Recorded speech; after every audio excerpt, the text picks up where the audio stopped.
Hi, so today we will talk about effect of windmills or wind energy on environment.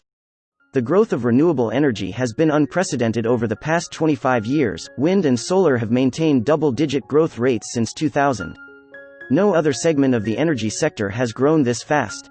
Wind power is the most economic new power plant technology, due to reduced installations costs, no fuel costs and construction time of less than 1 year, as compared to over 10 years to construct nuclear power plants.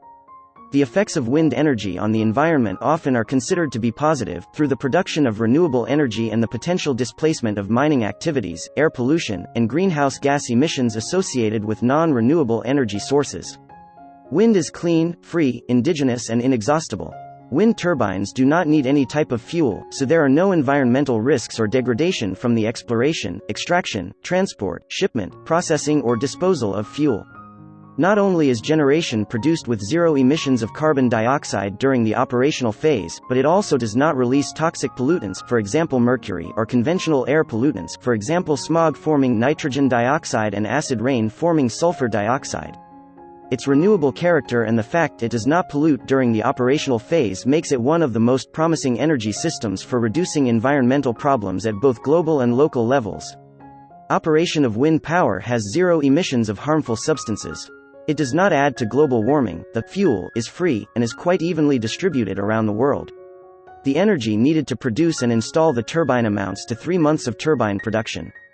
But, as with other sources of energy, wind power does have an environmental impact. The impact on wildlife is likely low compared to other forms of human and industrial activity. As compared to the environmental impact of traditional energy sources, the environmental impact of wind power is relatively minor.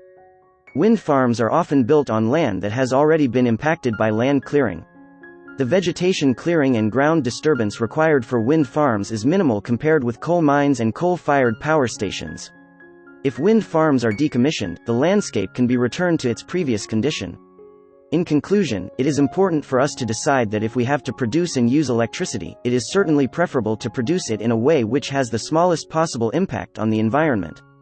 From a technical and economic standpoint, the most mature form of renewable and clean energy is wind energy.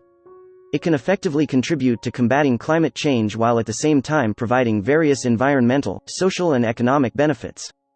On the other hand, it is necessary to minimize the impact of the wind energy, particularly in terms of environment, preservation of protected areas, and human health, noise and visual impact. Thanks for watching out the video. If you like the topic, then please do subscribe the channel to see new videos in future. Thanks and bye-bye.